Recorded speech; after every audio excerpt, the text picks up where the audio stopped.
Okey, kembali lagi bersama dengan kami dalam Sarawak Pagi Malaysia. Seterusnya, daripada cerita Pagi Sabah tadi, kita nak ke Labuan pula, Ifan. Untuk apa tu, Syafiqah? Ada pakej menarik yang disediakan oleh penerbit Rohania Ramli, iaitu berkaitan dengan Sinergi Labuan FM. Ziarah Patriot, silakan.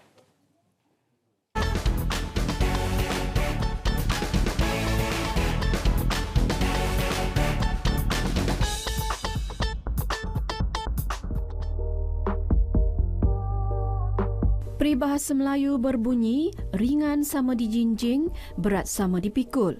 Itulah perumpamaan yang boleh menggambarkan usaha warga kerja Labuan FM menerusi program Sinergi Labuan FM Ziarah Patriot yang diadakan baru-baru ini. Bertempat di dua lokasi yang berbeza, program dilaksana bagi membantu pesara tentera tidak berpencen meringankan sedikit sebanyak beban hidup yang mereka tanggung. Ziarah Patriot ni adalah kita menghargai jasa dan juga perjuangan veteran tentera yang pernah berjuang untuk mempertahankan negara. Ada di antara mereka ini tiada berpension, jadi dan juga mendapat bantuan daripada JKM dan juga daripada PPZ. Jadi salah satu aktiviti yang boleh kita laksanakan adalah dengan aktiviti gotong royong. Rumah yang kita bantu ni adalah rumah yang memerlukan bantuan dari segi inilah pembersihan. Seramai hampir 20 warga kerja Labuan FM turut sama membantu bergotong royong membersihkan kediaman Ramli Khalidin, pesara tentera yang tinggal di Kampung Layang-Layangan. Berusia 69 tahun, pernah menggalas tanggungjawab sebagai tentera di Batalion Keempat Regimen Askar Melayu. Ketika ditanya apakah erti perjuangan dahulu yang dapat dikecapi oleh generasi hari ini jawabnya. Dulu memang kita berjuang untuk masa hadapan, masa sekarang lah. Diorang telah menikmati apa perjuangan kami pada zaman itulah. Hasilnya yang dinikmati oleh zaman inilah yang generasi pada masa ini. Senang berniaga, tidak kacau-kacau. Akhirnya kami dapat menikmati juga, diri saya sendiri juga dapat menikmati hasil perjuangan kami juga lah. Program turut mendapat kerjasama Pusat Pungutan Zakat PPZ Labuan, Persatuan Bulan Sabit Merah Labuan dan Sukarelawan Khidmat Bantu di Rumah. Pada hari ini PPZ juga menyumbang wakalah dapat meringankan sedikit bebanan kepada keluarga tersebut selain daripada kita bekerjasama bergotong royong.